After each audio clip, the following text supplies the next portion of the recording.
to thank all of you for joining us today in the Legit class. This Legit class is organized by LegitQuest, which is an artificial intelligence-based legal research product. LegitQuest recently has also started with Legiti, which is news, interviews, and columns. I'm Tulip, and I'll be the moderator for today. Today's Legit class is on how do smart business and good commercial lawyers approach a draft by Mr. Aditya Jain and Neha Gamlani. Mr. Aditya Jain is an advocate on record in Supreme Court of India. Mr. Jain graduated from Gujarat National Law University, Gandhinagar in 2013. Since then, he has been practicing in Supreme Court of India and Rajasthan High Court. He has pursued his PG Diploma in Business Laws from NUJS Kolkata in 2015 to 16. He is a partner at J&G Advocates, a boutique law firm based in Jaipur, focusing on commercial litigation, arbitration, real estate, healthcare, IT, and maritime laws. He does litigation practice in Delhi. He works extensively on criminal property and revenue side and has represented bureaucrats in coal scam matters. Ms. Neha has done her BS LLB honors from DES Law College, Pune. She is a founding partner at J&G Advocates. She holds a Bachelor of Socio-Legal Sciences, LLB degree from Ferguson College, University of Pune. In 2015, she started working with India Law Mumbai with the litigation and arbitration team for 1 year and then worked for a Pune law firm, Virtue Resolute Legal. Her expertise ranges across many subjects. To name a few, Transfer of Property Act, Specific Relief Act, Negotiable Instruments Act. Now we'll have a 45-minute session and then we'll take up a Q&A session. You can send us the questions through the chat. And I would also request everyone to be on mute for the entire session. Now I would like to give the lead to Mr. Aditya Jain, who will be sharing with us his expert opinion today.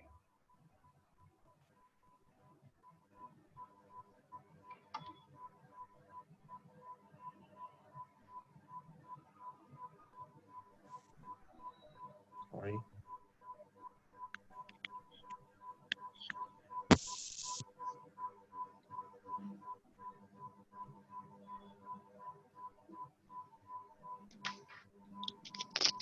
Hello, everyone here.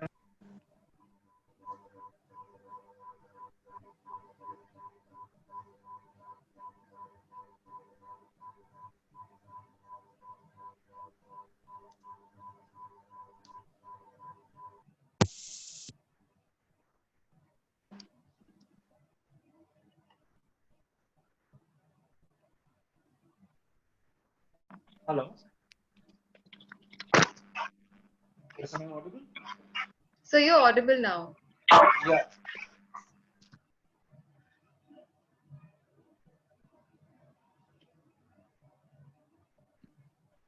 I think Aditya, you need to unmute yourself. You're on mute, yeah. Yeah. So as ma'am introduced me, I've been practicing law for past 7 years now, before the Rajasthan High Court and the Supreme Court, and dealt with a variety of matters ranging from criminal disputes to contractual matters to corporate matters majorly. Over the past few years, I've been specializing in commercial disputes, be it arbitration, be it contractual matters, be it money laundering and white collar crimes majorly. Today we'll be talking about a very diverse topic and a very open topic on how do smart lawyers and businessmen approach their draft. By draft we mean how do they approach their contracts, as the contracts is the first draft, the first point of contact between a businessman and his client, or between a businessman and a lawyer. So who is actually the first point of contact? How do we approach the draft first? What are the terms which should be kept in mind before approaching a draft? All these questions are very important, majorly because none of the corporates want to enter into a dispute, because as we all know, once any company or any businessman enters into a dispute, it takes number of years, be it arbitration or be it litigation, to get the dispute resolved in courts. So I would like to hand over the platform now to Neha, because she'll be explaining the essentials of a contract and the various terms of a contract, and then I will be talking about the specifics of a contract. So Neha, can you join? Yes, am I audible to all? Yeah. Yes. Hello, guys. Initially, we should also try to understand that what is the utility of contracts, what is the utility of a commercial lawyer.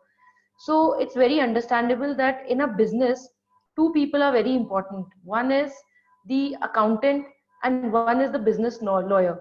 Now, the prospects and the responsibilities of the accountants are very clear, that we can understand from they are obvious from the name itself, that accountants will make the accounts and will make the account book, the ledgers, and will deal with the numbers. But what about the business aspect? Who will take care of the business? What will govern the business? How the terms between the different parties of the business, whether the parties are the business people itself, or whether parties are people who are buying the business or selling the business. So there comes in the role of a lawyer, the lawyer. So what is the vital position of a business lawyer in a business is that he will be looking after the compliances, as well as he will look from giving of the formal advice until the dispute resolution process. So at every stage, the lawyer, the commercial lawyer, will be of help. Now, coming to the contracts, or the contractual responsibility of a business lawyer, we should first understand that what is a contract.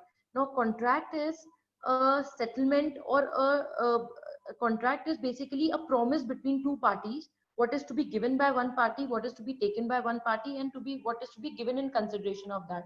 As simple as that, we should understand the contract. Now, we should understand that before drafting anything, legal documentation is very important for stating the terms and the conditions of the business before taking on the business. Before we set up the business, we need some licenses to conduct the business. So there comes some documentation which has to be done initially by the business. Then for purchasing services or selling the products, then again we need some kind of a draft or some kind of an agreement. Then comes the process that who will perform the business. The employees come into the picture. From between the employees and the employer, there comes another contract. So we have to understand contracts as a whole sole part of the business itself, that at every stage we need a draft. We need a draft of a contract or an agreement between different kind of people involved in the business. So the first and the foremost three things which we have to understand before drafting anything or before getting into the draft is that we have to understand the wishes and the requirements of the business. That is, what is the purpose of the agreement? Whether the purpose of the agreement is hiring an employee under you and that employee will be working on your terms and conditions. Secondly, the purpose of the business is, are we selling our business? What are we selling? Are we selling some product? Are we selling some service? Third part is, how do we raise the capital of the business? So there again comes some kind of shareholder agreements and all these kind of things. Second most important thing to understand is that we have to make a checklist of some parameters or some important clauses which are to be added in the business. That how should we define our terms and the condition, when the business would initiate, when the business would terminate, what at the time of arising of some disputes, what law would govern us, what forum or what jurisdiction would be under what jurisdiction we will be governed. So all these terms are very important, for which we have to make actually a checklist of some parameters, that this party, we are entering into some kind of a draft or a agreement, and these are the terms and the conditions on which this party will work. Because nothing in the business works on the whims and fancy of any party, whether it be the businessman, whether it be the employee, or whether it be the third party who is buying our business. Third is, we have to understand, we have to draft these terms and conditions as per the existing laws which cover the subject matter of our agreement. For example, if we are selling goods, we have to understand that what goods are sold and what law is to be applied on those goods. For example, if we are selling some healthcare product, for example, pharmaceuticals or medical devices, we ought to know, a business lawyer ought to know the rules, the drafts, the regulations, the policies, and everything which governs it. So these are the three things which we have to understand. I will repeat them.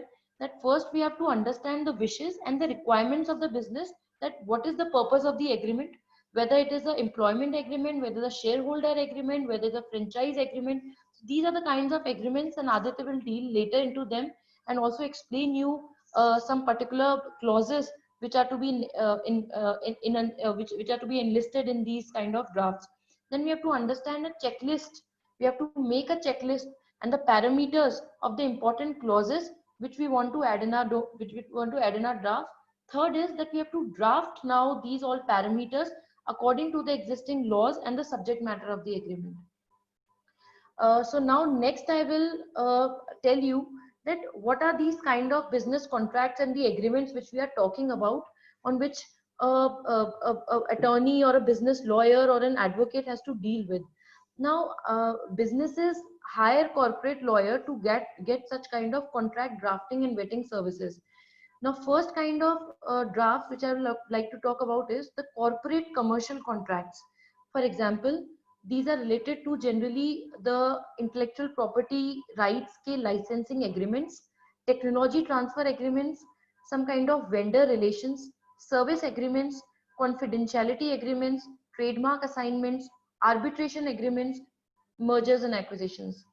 Then there's some kind of employment documents which a business has to go into when hiring the employees, which are very important. And such contracts are employment agreements, they are NDAs, non-disclosure agreements, they are exit agreements, they are non-compete agreements, non-compete agreements, I'm sorry. Then some kind of agreements or the drafts which a business has to prepare, as the land or the property is the most important thing in such kind of businesses, because there's some property related where we are doing the business, there's some property related where we are manufacturing, where we are selling the products.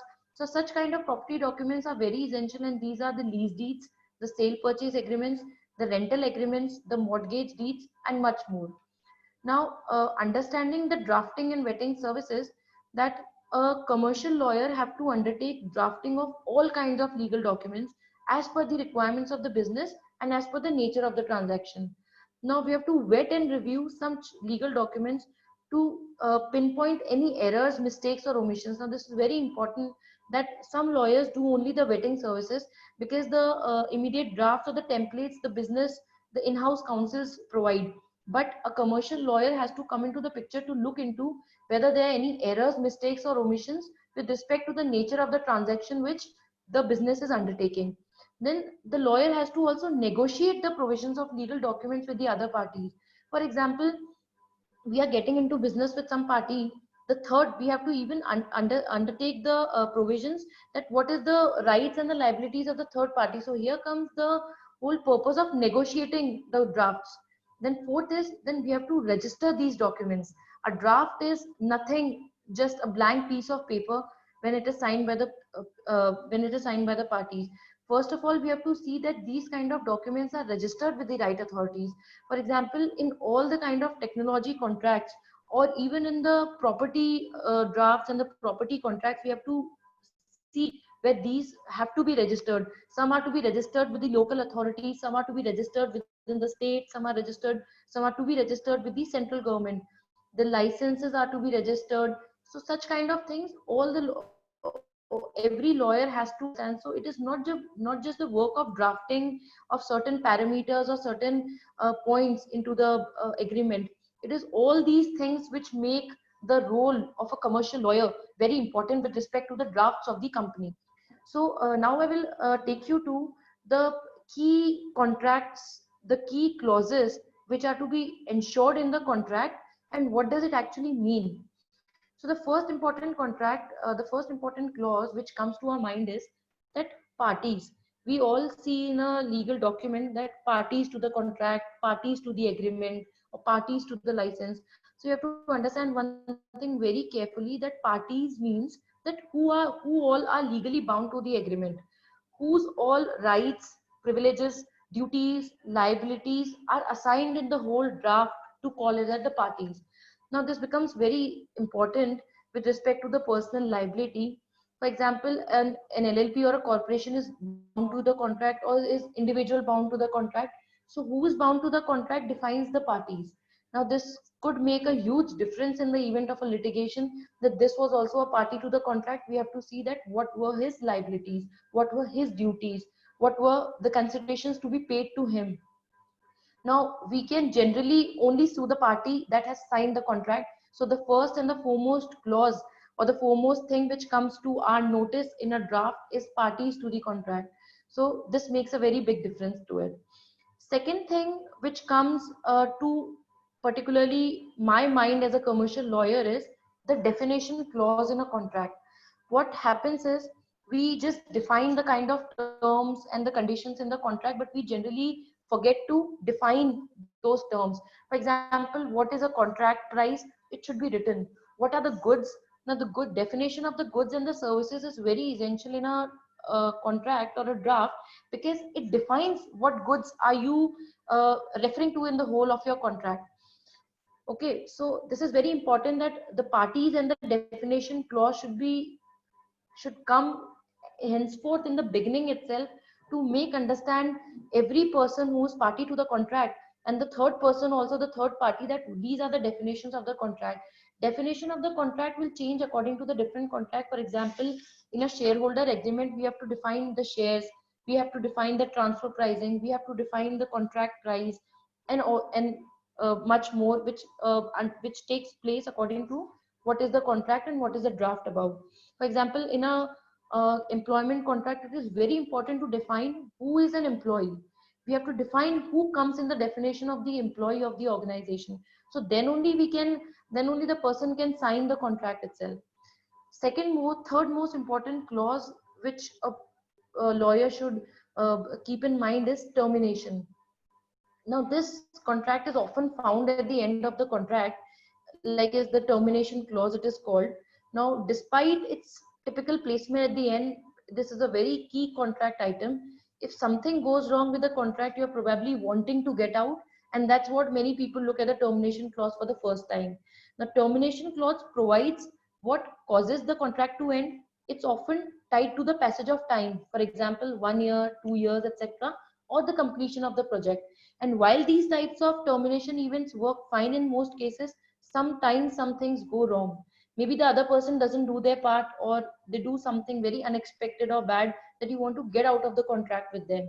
So when you no longer want to be in a relationship with somebody, you want to be able to terminate the contract. So the termination grounds should be very clear. The general termination grounds are, as I told you, with the passage of time or the completion of the project, but some kind of grounds come in meanwhile the project itself, or meanwhile the passage of time itself, when some kind of things happen, such as the breach of the contract, breach of the terms. So we have to determine the cause. So cause of termination is a very important thing, that what event, cause means what event happens that the contract can be terminated sooner than otherwise. So you'll want to look at a termination provision and understand how the termination works. Now, as a lawyer, I would like to tell you that we do look at the termination clause just after the parties, and that at what point this whole contract can be terminated. So this is very, very important, that how shall we terminate the contract, because parties generally breach the contract. Some things or some kind of things happen, natural or unnatural, that we have to look at this clause very seriously. Next most important clause is the dispute resolution in any draft.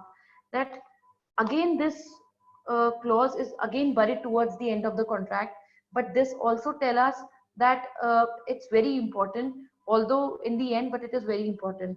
For instance, that we encourage our clients to use arbitration in many cases, where there's a routine repeating contract of low significance to the long-term operation of the company.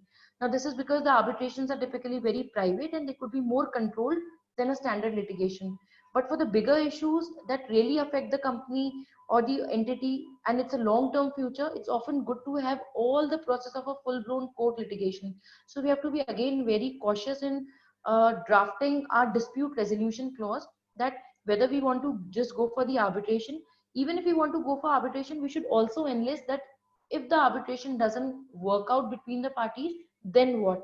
So when we review or negotiate contracts, we should also know that what dispute resolution process will be in the event you end up in a disagreement, which generally happens, and in about what means, whether that meets your business needs.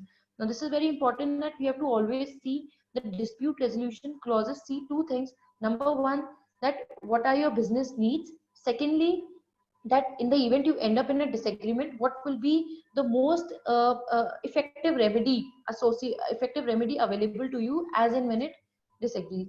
Now, next important clause, now there are some more clauses which are general to every sort of contract. Now, one is the governing laws. Now, most contracts will contain a clause that says that which law, the state law, the local law, the central law, will govern the contract. Now, it is very important to understand this, because in event of litigation, or in event of any dispute comes, the courts often will respect only that clause and use that law in the litigation. And sometimes there is a substantive difference between the laws of different states that could change the outcome. So we should again be careful that what is the governing law. Now, because of this, we want to understand that whose laws being used, why are they being used, and we have to make sure that what is optimal for our situation. For example, it depends majorly on the products or the services we are selling into. What is the business for? It depends on that what laws we will use. But in some kind of contracts or in some kind of dispute resolution methods, for example, arbitration and mediation, all the kind of ADRs, they are so flexible that the parties today are using the whole clause in their favor, and it is very important. So two things which we have to make sure that we have to governing law and the dispute resolution clause, we have to draft in such a method that number one, that they are in our favor. Secondly, they are not misunderstanding. Okay, that they are not, that they cannot be misinterpreted in terms of law. For example, with respect to the law of the seat and the venue of arbitration, which is generally misinterpreted by the courts because the jurisdiction has been developing. So we have to be very sure of the law also. A lawyer cannot just put in that yes, let's go by arbitration, and doesn't understand that what is arbitration. We have to understand arbitration in the sense that we have to also see that what would be the seat of arbitration, what would be the venue of arbitration, and we should also understand that then what is the difference between the seat and the venue clause. So all these are very important. Then comes a very important clause which is called as a confidentiality clause. Now all the kind of business contracts, whether it be related to technology contracts, whether it be related to shareholder agreements in the company itself, whether it be related to employment contracts, all should have a confidentiality clause. Confidentiality clause, as we can guess from the name, it means that the two people who are signing the contract, they are agreeing to something, they are agreeing to this fact that let's keep some sensitive information among the parties itself without leaking out to the third parties. And in case the third party gets to know any such kind of detail, the onus is on the parties who have signed the contract. So what's important here is to think about the scope of the confidentiality. Now the scope means, the is it too broad or is it too narrow? For instance, some parties may not want everything they say between themselves to be confidential, but they might want to make some discussions about the super secret projects to be confidential. For example, some parties will write that this product, the manufacturing process and the selling criteria, the marketing should be very confidential. So these kind of things should be added in the confidentiality contract itself. Now again, we have to understand the requirement of the business here, that what is the business about. For example, if the business is about some missile project or developing some missiles are being developed, so it's a company which is developing some missiles. So we have to be very secretive about it, because the other party who is getting into contract with us is the government itself. So we have to get into touch with them to make these clauses very effective and essential for the overall for the both the parties.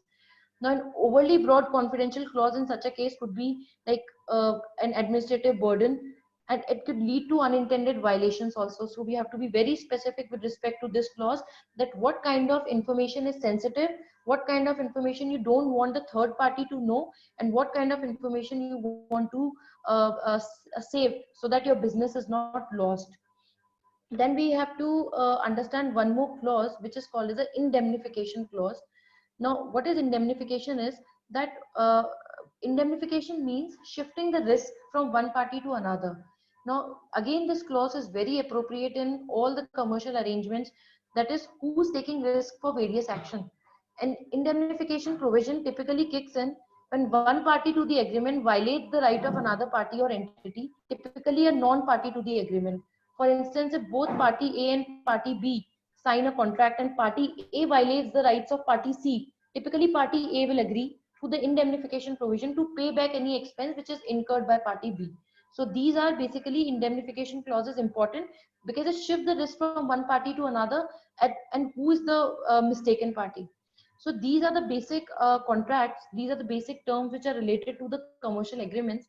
Now I will hand over to Aditya, who will is he will take you to the specific clauses of the some kind of agreements which are essential in the business clauses, and he will also make you understand that how should we look into the draft of those clauses. Yes, good evening, everyone. In continuation of what Neha said, I'll be talking about basically from the perspective of a commercial lawyer as to what are the specific terms of a contract and what is the relevance of each of these clauses that Neha stated. Because it is very important to understand, because these clauses are actually worded in a very different and not a very easy to understand language. So the essence of these clauses. Firstly, there's a recital and a preamble clause. Now, what is the importance of a recital and a preamble clause? It is basically, it states out the objective of an agreement as to what does the agreement want to say. The intent of the parties is covered under the recitals and the preamble clause. So if you go through this clause majorly, it would define the business relationship between both the parties. So a good lawyer or a good commercial lawyer would typically first try to understand the business of his client, of one of his client. The other side commercial lawyer would understand his business. Then those two lawyers will sit over a table, understand the constants of the business, understand the business proposal between them, and understand the business model between them, and then draft this particular clause known as the recitals and the preamble clause of a contract. In government contracts, we are seeing nowadays that manner, so as to make sure that there is a very less scope of arbitration, there is very less scope of disputes, especially in clauses wherein government is entering into contracts with a foreign party. Then comes a definition clause. Definition clause again is very important. What do you mean by a definition clause? You have to define certain provisions of an agreement as to a dispute. What would be called a dispute? Who would be an employee? In an employment agreement, you have to compulsorily define as to who would be an employee. That is very important. Suppose in a loan agreement, you have to define the borrower, who would be a borrower, who would be a loanee, and who would be the bank as well. You have to define as to what would be a bank be. So this is the definition clause. The definition clause is very important. Again, one more important thing which should be there in a definition clause in a contract is event of default, known as EOD. EOD is very important because it actually summarizes as to when a default would take place and what would be the consequence of that default. This is normally covered in the breach clause, but EOD should be specifically defined in the definition clause. Again, then one more important clause, one very important clause I would say is obligation of parties. What do you mean by obligation of parties? It means basically the past and the present obligation of parties as to what each party intends to do, what are the duties of each party. So that comes under the obligations of each party and the consideration for the same. Suppose there's a supply contract between A and B. A is supplying certain material to B. So what would be the obligation of B? To receive that material, to check that material. So that would be the B's obligation. What would be A's obligation?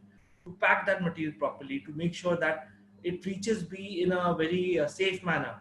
It is properly labeled, dispatched, and properly sent. So that would be the obligation of A. Now, as Neha said, terms and termination. Termination clause should state basically what would constitute termination. When would either of the parties be in a position to terminate the contract? That would be again in event of default, EOD, as is defined in the definition clause. So normally a contract is terminated in event of default by either of the parties. So the termination clause should state that. Again, in the obligation of parties clause, the consideration should also be stated clearly as to what is the amount that B would give to A if A is supplying certain material to him. So this would be basically a supplier or a purchase agreement. In a purchase agreement, the obligation of A as well as the consideration should be clearly stated. So the obligations of parties are majorly present and past obligations.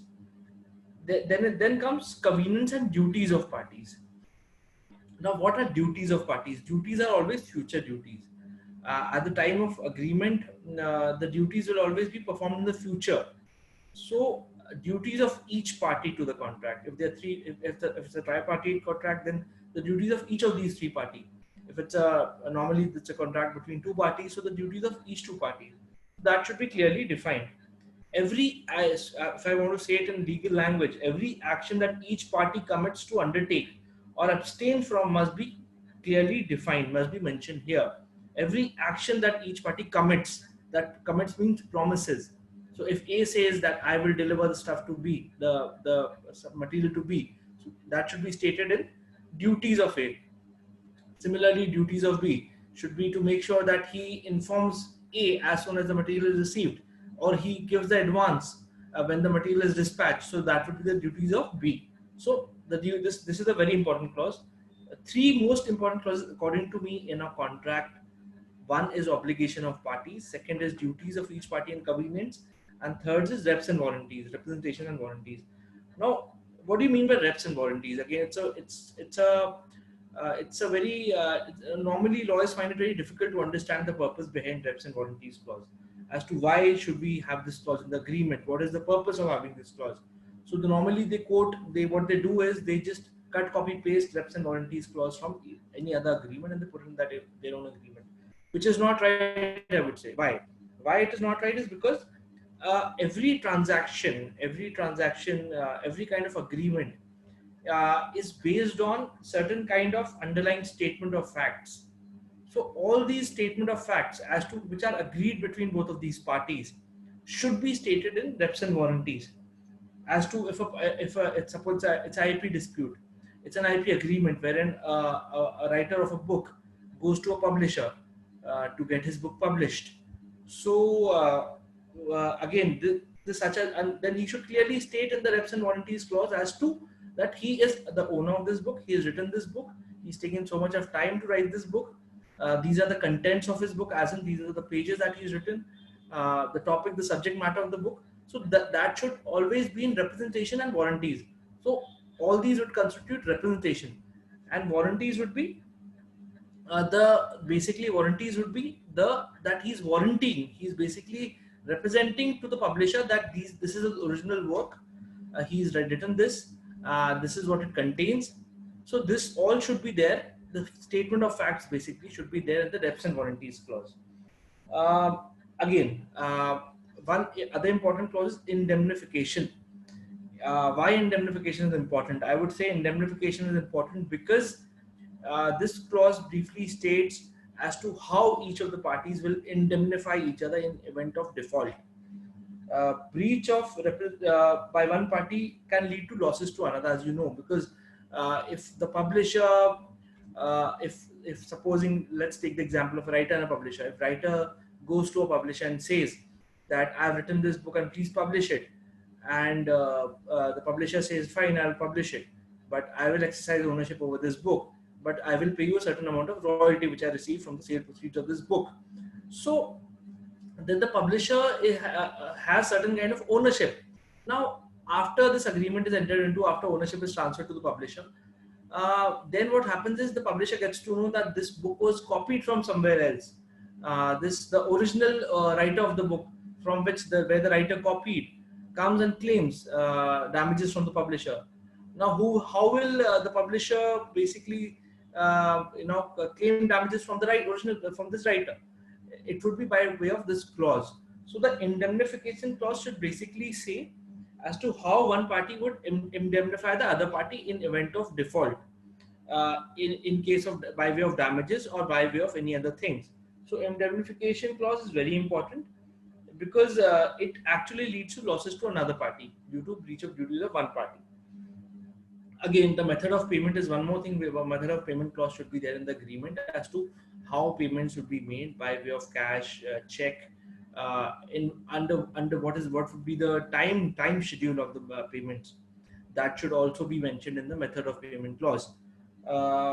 Again, one more important clause is waiver clause. Now, what do you mean by waiver? Waiver basically means giving up your rights. When does a party to a contract give up his rights? That is, now one important question comes into my picture. Why? That is, supposing there's a rent agreement. between two people, uh, Rahul and Karan. Let's assume their names to be Rahul and Karan. What happens is now Rahul is the tenant and Karan is the owner. Rahul says that Rahul has to deposit the rent on first date of each month. And supposing for 4 continuous months he does not deposit the rent on first, and he gets to deposit the month rent on fifth or sixth. Now subsequently in the fifth month he does not deposit the rent. Now the other person, the landlord Karan, he wants to take him to the court. No, now Rahul can say that, see, because it was an implied term of the contract that since I was for 4 months I was putting rent on fifth, so hence Rahul agreed to it, Karan agreed to it. So hence now how can he claim damages from me? So this question would arise. So therein the waiver clause comes into the picture. Now can it be said that just because one party, the other party did not object to the conduct of one party, can it amount to waiver? The answer has to be given in this clause. This clause should state that breach of some minor obligations, or if one party does not object to the conduct of the other party, which is not basically affecting the other party, that won't amount to waiver. So this is what this waiver clause is meant for, to protect the rights of the other party just by minor conduct of the other party. So because there was no material breach of the contract.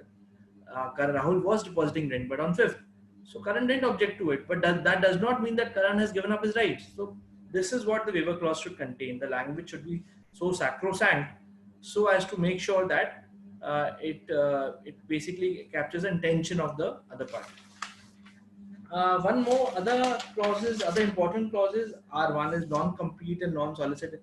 You must have seen in contracts that there's a standard non-compete clause and there's also a non-solicit clause. What is the purpose of non-compete clause? Non-compete clause is inserted with intention that a collaborator, consultant, or a partner to that agreement, in case of a partnership firm, a partner, or any other person that you enter into a relationship with, does not directly compete or work with you with respect to those terms which are agreed between the agreement. So if there's an agreement which is entered into between two parties, and one party breaches the agreement and starts out a similar business, so this clause will prohibit that party to start out such kind of a business, and the other party can claim damages because he had signed on this clause.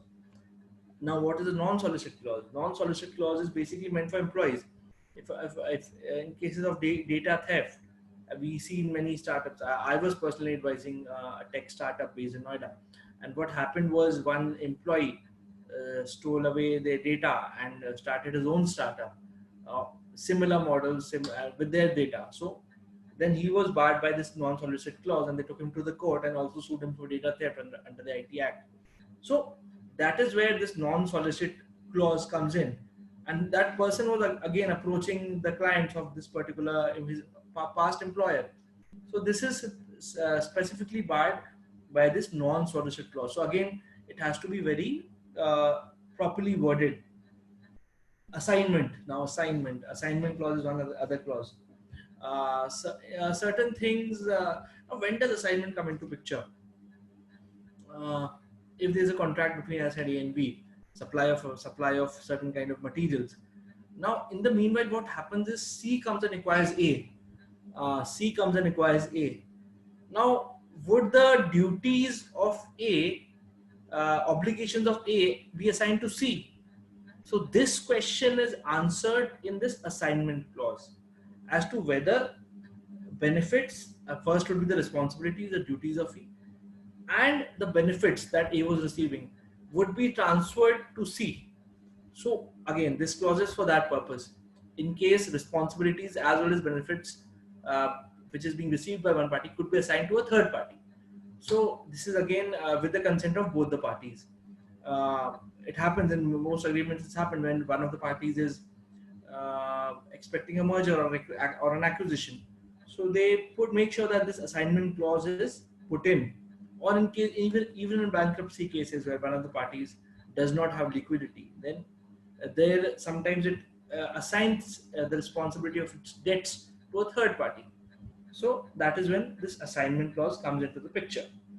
Severability clause, confidentiality, as Neha told you, very standard as to the confidentiality of the terms which are agreed between both the parties.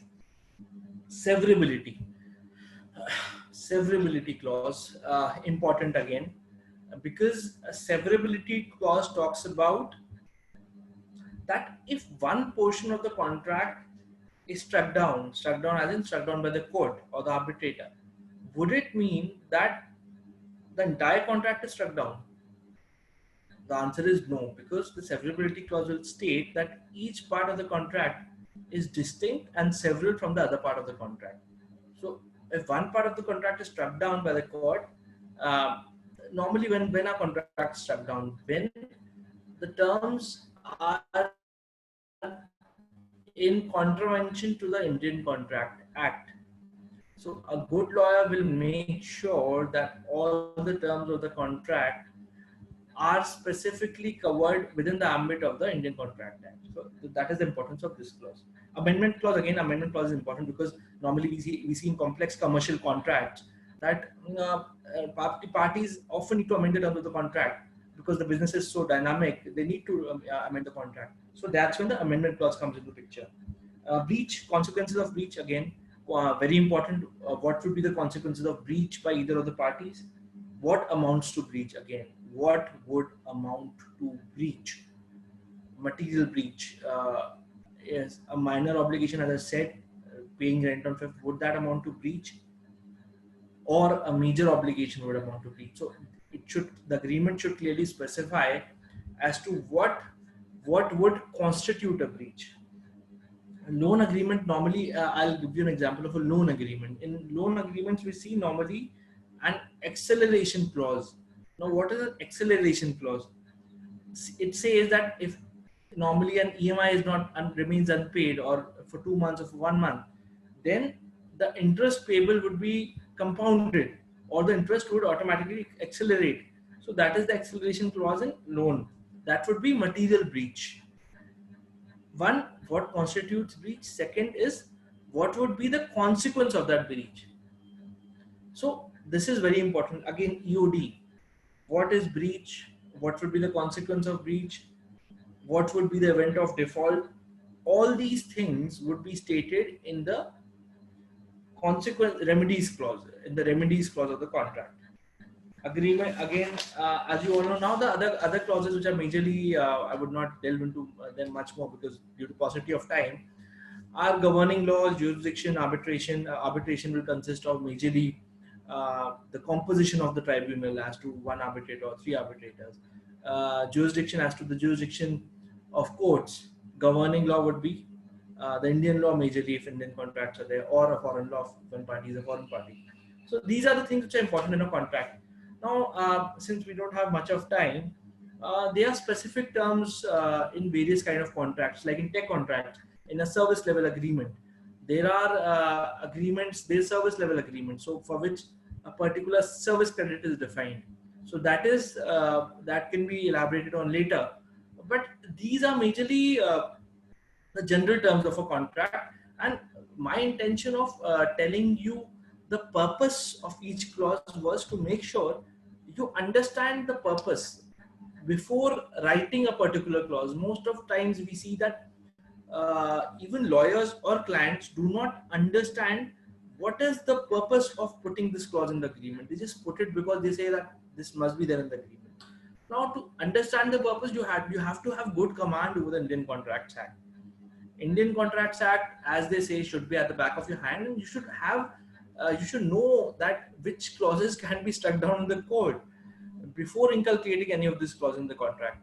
Understanding the business of the client first is very important. As I said, if you understand the business of the client and the nature of transaction between one client and other client, the nature of transaction, as I say, as to what is the purpose of entering into that transaction, that should be very clear to the lawyer from the very outset. So he should be a good listener first. He should listen to the business, to the concerns, to the transactions. Only then he'll be able to draft a contract.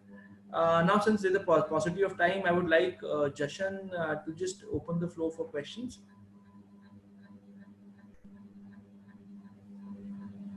Yeah, that was very helpful. Now we'll be taking up some questions that we have with us. The first one is, can you please shed some light on the drafting of a joint venture agreement, especially the aspect pertaining to the various legal issues which parties might face in a joint venture? Neha, would you like to take that? Yeah, joint venture agreement, the most important thing which the parties have to see, that how to share the cost, how to, there are three things in a joint venture agreement which one lawyer has to see, that how the cost would be shared, how the management would be shared, and how the profits would be shared. So everything revolves around these three things, that the cost, profits, and the management of the business in a joint venture agreement. Because what happens in a joint venture agreement is different people, different businesses or different businessmen are coming into one business, which when they are pouring their own cost, when they are pouring the capital and into a joint business. So three things very importantly which we have to see is, again I'm repeating, that cost, profits, and the management. Management is comes into the picture because what happens is that each person who is putting their money into the business, now they want that management, how the management, how what kind of what would be the shareholder, what would be the shareholding of the company. Then they have to see that how the management of the business would run, who out of these three people or two people or 10 people who have poured their money into a joint business would see the management of the business. Now everyone cannot be given 100% or a 50% stake in running the business. So that is very important, that who has to run the business. So that comes into the picture. Again, sharing of the cost is sharing of the profits comes into the picture when the dividend comes in, because that profit has to be shared according to the money they put in. So somebody having a 51% stake or the 51% shareholding person has, so that cannot be given a lesser stake in that. So all these in a joint venture agreement, these three things are very important, and all the terms and the conditions and the parameters of these three things are discussed prior to drafting a joint venture agreement itself. Yes, please. Okay, thanks for that. The other question is that negotiation is an integral element of procurement and contract management. What can you say about negotiation logistics? How should one ensure smooth and successful negotiation?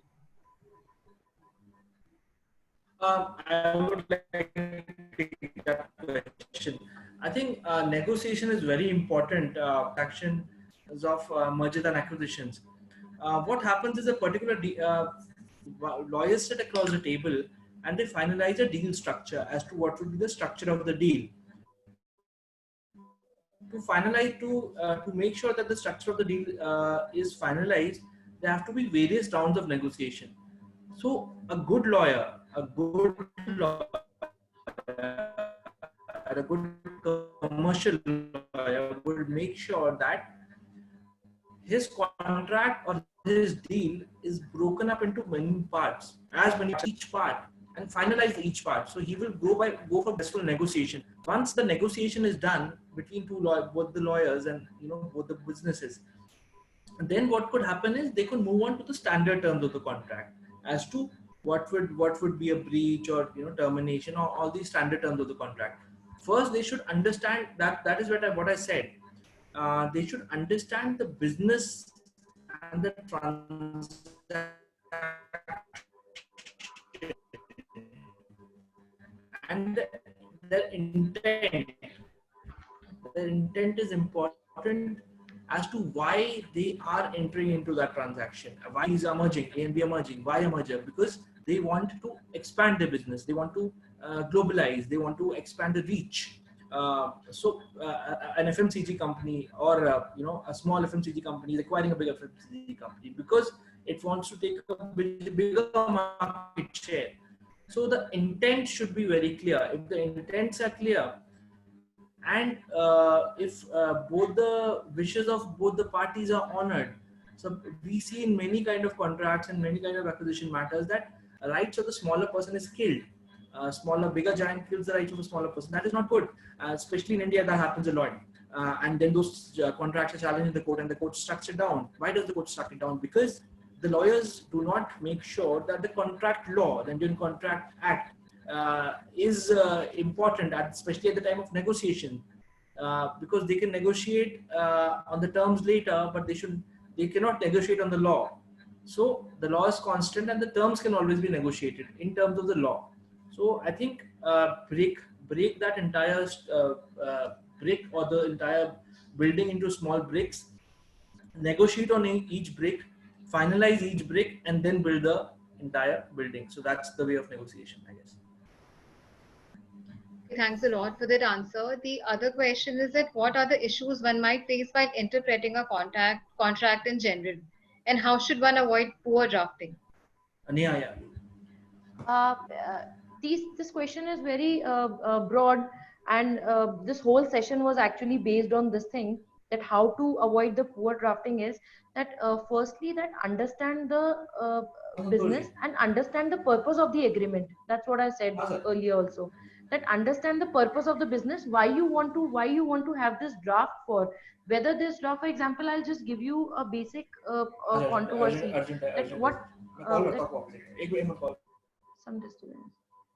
Yes, so we have to understand, see the basic differences between the different contracts. For example, that there is one, take McDonald's. Okay, now McDonald's wants to make franchise agreements with the various outlets which are in the which are all except in the all except the place. For example, take in India itself, that we have different franchise agreements of McDonald's here in India, in various cities and with various states. Now that is a franchise agreement. Now there is a basic difference between a franchise agreement and a marketing agreement. Now the company who's doing marketing for McDonald's is different from the person who's sharing the franchise of McD at some other outlet. So we have to understand the basic nature first, that what is this draft about.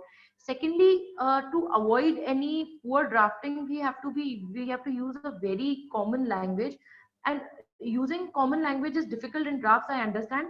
Only thing we have to understand is understand these kind of legal terms. Now I guess this session exactly was for that purpose, to make people understand that what does this mean, what does waiver means, what does indemnification means. Now indemnification cannot be there in the waiver, and waiver cannot be there in the indemnification. Breach of contract, what constitutes the breach of the contract. So it is very clear into the heads of the businessman. Now it is a duty of the lawyer and the responsibility of the businessman to communicate to each other that what kind of terms and conditions we want in our contract, what will constitute breach, when the contract will terminate, what would be the damages, whether you want damages in whether you want liquidated damages, whether you want damages in the abstract form, or whether you want a court or a tribunal to assign or to finally enforce the damages on you. So all these things should be very clear in the head of the businessman. Secondly, it should be very clear in the head of the person who's drafting it, that is the lawyer. And once it is clear in the minds of both the parties, then we should start drafting the contract, and it should be negotiated. Contract should not be just presented for just after one go. It should be vetted again, and then it should be negotiated between the parties, that are these terms fine. Then from both the parties, both the lawyers of the parties should again vet that contract and then make it final, to avoid any sort of interpretation issues. And I guess this will be the best deal, that we should once vet the contract and then again negotiate it, and then put it on the table finally for sign. Yeah, thanks for that answer. Now the second question is pertaining to e-contracts. What, according to you, are the problems related to jurisdiction, guarantee and warranty, and performance of e-contracts? Yes, Aditya, would you like to take on this? Yeah, I think e-contracts are very important and are actually the future. But before making them the future, we should understand a lot of things. What could be the problems in e-contracts? What could be the apprehensions of each of the parties? One would be yet at a position to make sure that the digital and the e-signatures are sacrosanct. Because e-contract should require e-signatures. Again, the presence of witnesses, which is very important in a contract. You see that in every contract there are two witnesses from both sides.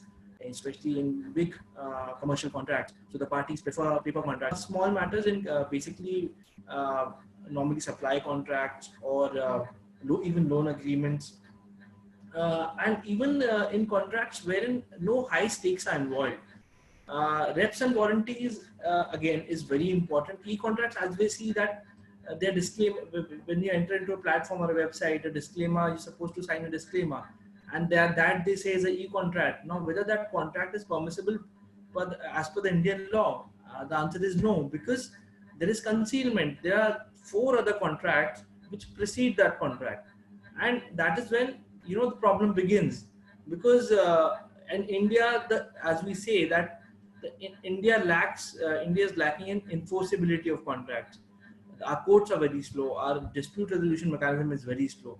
So before adopting e-contracts, we should make sure that we should build such systems which can actually encourage e-contracts. And e-contracts, I say a strict no-no for e-contracts in big high-stake commercial disputes, and especially in joint venture disputes, because e-contracts, I think there's certain kind of I would say not so much of clarity with regard to how the specific or the most essential terms of the contract are incorporated in e-contracts. Secondly, witnesses, as I said, because witnesses is one thing which is very important in every contract, because if a matter goes to the court or arbitration, then these witnesses depose before the arbitrator or the court. So I think this is very important. Yes. Adding on to this, I would like to tell you, whoever has asked the question of e-contracts, that as it is known that e-contract is valid and enforceable under IT Act, I guess it is section 10A. Yeah. Also, courts in India have given due regard to electronic contracts under the provision of Indian Evidence Act also. Only thing is that these e-contracts can be entered into simply like the contracts under Indian Contract Act 1872, and all the prerequisites and the necessary prerequisites are the same. For example, offer and unconditional acceptance, lawful purpose and consideration, capacities of parties, all are same. Only issue is, as Aditya said, with respect to the validity and the enforceability of such contract, because the law has not laid down the specific terms with respect to the validity and the enforceability, and rest Aditya has made it clear to you. I think even in cross-border transactions, or if supposing Amazon is selling some stuff to a buyer in India, then how would you enforce an e-contract? So those enforceability problems are always there in e-contracts, I would say. Okay, thanks a lot for that. Now, the other question is that the jurisprudence which is generally followed is that a contract can be freely breached as long as the party breaching the contract compensates for the losses arising out of such breach. And this is often termed as principle of efficient breach of contract. So what, according to you, is the problem that lies within this theory, and how does it affect the issue of enforceability of contracts in the country? Yeah, yes. Can you repeat the principle which this person has cited? I didn't get the question very It says it is the principle of efficient breach. Principles of? Efficient breach. Okay. Okay, so that person is asking that how it can be addressed in India. Yeah. Simply by this, that our draft should be very clear, because it should be very clearly written in the draft that what constitutes breach and whose part it constitutes. So what happens that in a draft there are two set of for example, just understand in a way that it is divided into two separate halves, two equal halves, that what is the liability of this party, what is the liability of this party, what act does that party A does that it constitutes the breach, and party B does that it constitutes the breach. But sometimes what it happens is that some kind of other thing happens that which constitutes into the breach. For example, take the current example of non-payment of rents by various parties, where they have dealt into the property issues or the property contract, where one party is unable to pay the rent in this COVID-19 situation, at a time when government is also unable to effectually give this COVID-19 as a force majeure event. So what happens then? So these kind of issues actually go into the courts, that whether this event or whether this cause of termination of the contract can be constituted or can be incorporated into the terms of the breach of the contract or not. And very unfortunately to say that these things are still not very clear in the drafts of the business contract, and time and again the parties have to go to the courts to clarify that whether it will be constituted as breach, and whether the breach then would finally result into the liquidation of the damages which have to be paid by that party or not. Now this is actually the matter of discretion of the courts then. Okay, thanks I a hope lot. it's Now, this is the last question that we have. It is Yeah. with respect to the impact of the situation resulting from this pandemic right now on the performance of contracts. Can you elaborate more on the situation created by COVID-19 being termed as a force majeure event in order to enable a party to set it up as a reason for excusing the performance of its contractual obligation? I would say, since I've dealt with a lot of matters pertaining to force majeure clause, and I've sent notices to a lot of my clients, other clients, because who invoked this force majeure clause, a lot of big businesses invoked this force majeure clause to get rid of their liabilities. Force majeure majorly kicks in when there's an act of God which is uncontrollable and due to which the business, which is unforeseeable majorly, which a reasonable man could not foresee, which a prudent person could not foresee as per the terms of the Contract Act. Now, would COVID-19 be called a force majeure? The answer is both yes and no. Why yes? A business which is completely shut down on account of COVID-19 because the government says that you cannot operate physically, a physical business, supposing which is not being taking place online, which is not selling its products online. Would it be impacted by force majeure deeply? Yes. Was the event unforeseeable? Again, the answer is yes. Can that shopkeeper again then invoke the force majeure clause, let's say against the landlord? Yes, he can. But in case of a business which is partially getting affected by force majeure, which is not wholly getting affected by force majeure, I think then in that particular situation, that force majeure cannot be invoked because this thing is always foreseeable, and he had an alternative source of income again through the online medium. So in that particular case, the other side can contend that yes, force majeure cannot be invoked. But in cases where businesses are completely shut due to government orders, due to blanket bans, I think force majeure can be invoked because a reasonable man cannot have been foreseen that thing to have happened. So force majeure is nothing. It actually depends from case to case. It's very case specific. It's a very it's a very generally worded clause as to what a natural calamity or would be called a force majeure or something of that sort. Now, what would be a natural calamity? A natural calamity would be an act of God. Now, what would be an act of God, which a reasonable man could not foresee? So that is when the bundle begins. So to unlock that bundle, you have to make sure you apply it to the fact of a particular case. You see the business relationship between two parties. You see whether a person has to completely shut down his business due to force majeure. Our clients, we had sent notices to two major giants actually, because they had invoked a blanket force majeure clause without stating the facts in brief, and we got to know that they were selling their products on online platforms. Almost everyone is now. Now, these people cannot be said to be totally impacted by force majeure.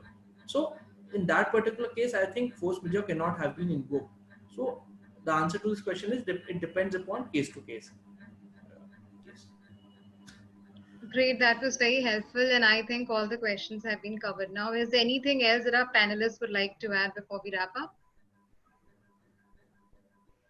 Yes, I would like to add on this post measure only that additionally, what happens is that we understand Section 56 of the Indian Contract Act, which talks about some cardinal ingredients that there must be a valid contract.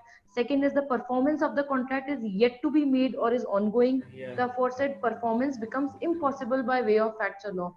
Now, after these cardinal principles, there are some things which are very essential to prove from the party, as and Aditya said that we have to see from case to case basis that whether this event can be termed as a force majeure or not. That's why even right now we haven't been able to come to a conclusion that can we give a blanket force majeure clause, force majeure to this COVID-19 or not. because the platforms of all the businesses and the platforms of all the activities are very different as of now. Some are digitized, some are not digitized, so we have to see according to that. So whether essential ingredients of the force majeure clause have to be examined here, and all of you must be knowing by now what are these ingredients. I'll just list 5 of them. That they first is that they must be should be an unexpected and intervening event that must have occurred. Aditya said that that event should be unforeseen and very unexpected, such as this COVID-19 can be called as unexpected in certain kind of businesses and situations. Then second is that the parties to the agreement have assumed that such an event will not occur. That because and this comes from a conclusion that it is not written in their contract, because what happens is that in a certain kind of events are enlisted in the draft itself, that when this contract would be frustrated and when what would be the force majeure clauses, for example, fire, explosion. So these kinds of things are already enlisted, and if something is not enlisted, then how it should be treated. Then such an event has third is that such an event has made the performance of the obligations under the contract impossible, impracticable. Fourth is that the parties have taken all such measures to perform the obligations under the agreement, or at least to mitigate the damage.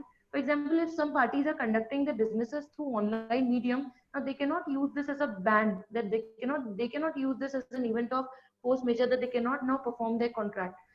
Finally and lastly, the most important thing is the affected party claiming relief under force majeure will have the burden of proof to show that this force majeure event has affected such parties' performance of the contract. Now, this cannot be the case that you are able to do your business, just that you have to show that you cannot operate your business from that place, you're not paying the rent of the businesses. So all over the country what is happening is people are not paying the rent of their properties where they were conducting the business, due to the fact that they cannot perform from there. But this cannot be applied each and everywhere, and we have to see from situation to situation. So something have to come to the conclusion, and major events, major things will be decided by the courts also. Now the courts are also reopening, and these things, the contractual performances would be definitely determined by the courts now, because they have to see all these ingredients to be fulfilled. I think it's an issue which needs to be adjudicated by the court, as rightly Neha said, that where the performance becomes cannot be performed, where the contract cannot be performed at all. Even if the contract can be performed to some extent, then force majeure cannot be invoked or cannot be held to be right. I think these issues have to be judged by the court, and the government cannot just say that it's a force majeure. And the most of the big giants are saying that since government came out with the circular that this is the force majeure event, hence we are invoking this clause to get rid of a liability, which is not right. Because to what extent it has impacted their business, the onus would be on them to prove that, because they are claiming the force majeure clause. So the onus lies on them. Yes. Okay, so thanks a lot. That was really helpful, and it was wonderful to have all of you here, and we appreciate you being here. Thank you so much for your exceptional, insightful views, and stay safe, everyone. Thanks to the attendees also, and for the recording, kindly subscribe to LegitQuest YouTube channel. Thank you. Thank you. Thank you. Thank you. Thank you.